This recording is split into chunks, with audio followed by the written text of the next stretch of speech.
सकते हो तो भगवान के लिए क्या खाक कमाओगे। तुम बाप के लिए नहीं जी पाते हो तो भगवान के लिए क्या जियोगे। लेकिन मन में बात आ जाए तो रखना नहीं चाहिए।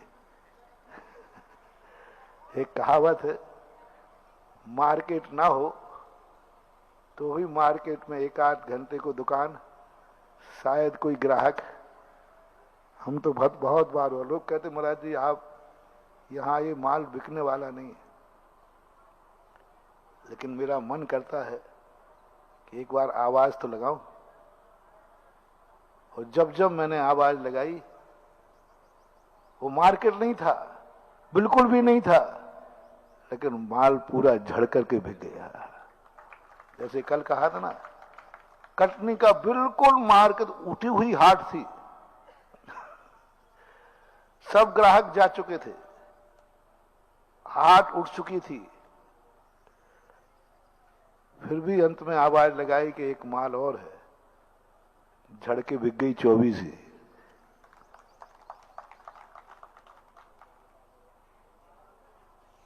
शाम शाम को कई बार कुछ ग्राहक होते हैं जो शाम शाम को ही आते हैं।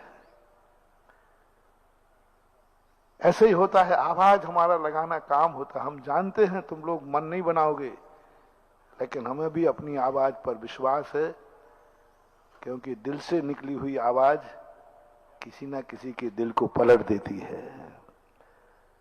नहीं करते हुए भी आपने देखा बाजार में, कई बार तुम बाजार में लिस्ट लेके गए हो, मैं इतना सामान लाना है, फिर भी कोई नई चीज दिख जाए तो गए नहीं थे।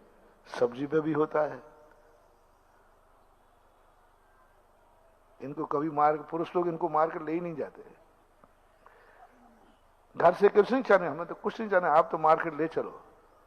और वहां एक साड़ी पैक कराने के स्थान पर मन नहीं था, उनका भी मन नहीं था, लेकिन मन ललच जाता है। ये कहलाता है आकर्षण।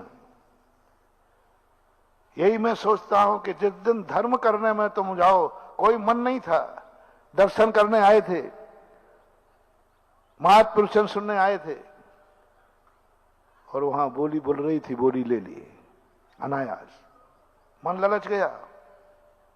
मन बिल्कुल भी नहीं था, लेकिन जैसे ही देखा तो मन ललच गया, भाव आ गया कि मैंने कुछ भगवान क्या पाप के लिए कमाया है, शब्द दुनिया के लिए कमाया है। नहीं, कभी ऐसा भाव हो जाए कि मैं भगवान तेरे लिए जीऊंगा, कल तक मुझे जिंदा रहना है। भगवान क्यों रहना चाहते हो? क्योंकि तुम्हारे संसार के कोई कार्य हैं, बेटा बिटिया कि अभी शादी विवाह करना है, मकान बनाना है, बहुत सारे काम, ये तो तुम करते हो। एक आध दिन कहना भगवान मुझे कल तक जिंदा रहना है। बोले क्यों? कल मुझे तेरा अभिषेक करना है, कल मुझे तेरी पूजा करना है, मुझे जिंदा रहना है, मुझे पंच कल्याण करना है, मुझे जिंदा रहना है, मुझे मुनि बनना है, मुझे जिंदा रहना है, मुझे धर्म करना है, तेरे लिए मैं जिंदा रहूंगा, तेरे लिए मैं कमाऊंगा जरूर, लेकिन मैं तेरे लिए कमाऊंगा, मैं धर्म के लिए कमाऊंगा, मैं परोपकार के लिए कमाऊंगा। चिंता मत करना, फिर तुम्हारे लिए कुछ मिलेगा नहीं। तुम माँ बाप के लिए कमाओ, तुम भगवान के लिए कमाओगे उनके लिए, वो तो कितना खाता है। एक वैष्णव दर्शन में बहुत अच्छी परंपरा है। भगवान कहते सारे दुनिया को देने वाला भूखा बैठा है, सारे दुनिया का अन्नदाता है वहां भगवान, लेकिन भगवान भूख किसका लगाता है?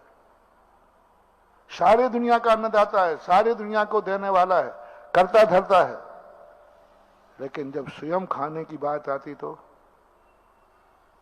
अरे भाई दुनिया को खिला रहा है, स्वयं खा लेना। नहीं खाएगा। यह है सिद्धि। दुनिया को खिलाने वाला स्वयं नहीं खाएगा, दुनिया को सुखी बनाने वाला स्वयं सुखी नहीं होगा। दुनिया को आशीर्वाद देने वाला स्वयं आशीर्वाद नहीं ले सकता। हम तुम्हें दे सकते। एक बच्चे ने कहा, बोले महाराज जी आपको बुखार है? उनकी हाँ बेटा है। तो आप ठीक क्यों नहीं हो जाते? नहीं क्यों? बोले 8 दिन पहले मुझे बुखार आया था ना, तो आपने आशीर्वाद दिया था, मैं ठीक हो गया। तो आप अपनी पीछे खुद लगा लो ना, ऐसे नहीं लगा सकता। दुनिया के लिए इतना करुणावान हूं कि सदा हाथ ऐसा उठा सकता हूं, और अपने लिए मर सकता हूं तो हाथ अपने सिर पर नहीं ले जा सकता, अपने लिए नहीं कर सकता। सारे जगत को अन्नदाता है वो मानते हैं, अन्नदाता करता धरता।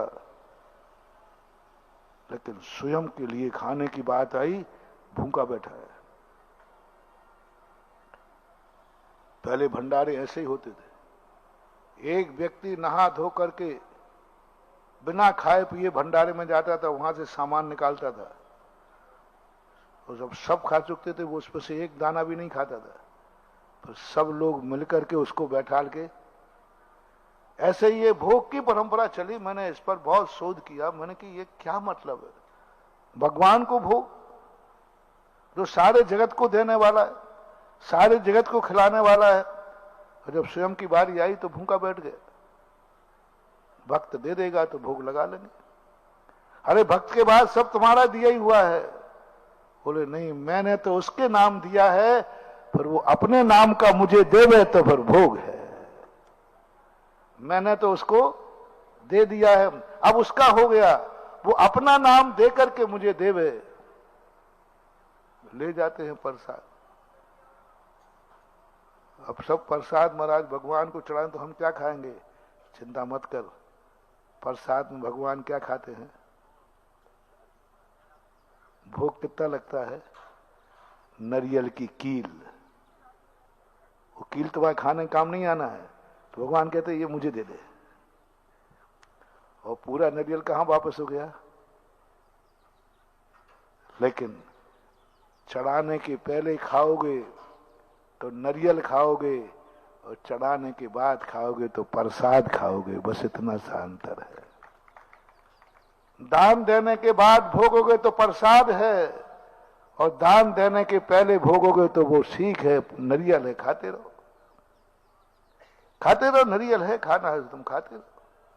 इसलिए जैन भारतीय दर्शन में सबसे पहले, जैनियों में भी यही है कि सबसे पहले वह भोजन कर रहे, भगवान के पहले भोजन करता है, महाराज को भोजन कराता है, भगवान के पास जाकर के पहले पूजा करता है, अर्घ चढ़ाता है, अपनी सारी जिंदगी को प्रसाद बनाता है। आप लोग भी यदि जिंदगी में ये भाव आ जाए कि नहीं भगवान, मैं तेरे लिए जीऊंगा, दुनिया के लिए मुझे जीना है, अपने लिए और अपनों के लिए तो बहुत जी लिया, और भगवान भी तो मेरा है, और जब मेरा है, मेरे के लिए तुमने क्या किया है? बेटे को मेरा माना, तुमने मेरा कर दिया। तुमने धर्म के लिए क्या? ये धर्म किसका है ये बताओ पहले, बोलो किसका है धर्म? महाराज किसके हैं? बोलो महाराज, आप महाराज महाराज हो, आप संबंध क्यों जुड़ रहा? रिश्तेदारी नहीं पूछ रहा हूं, यदि हूं कोई तो मैं तुम्हारा कोई हूं कि नहीं? बोल दो ना, मेरा जब तुम बोलो ना, मेरे क्या है? एक व्यक्ति जयपुर में लेने आया, कंजाइश था, नेता था, वगैरह महाराज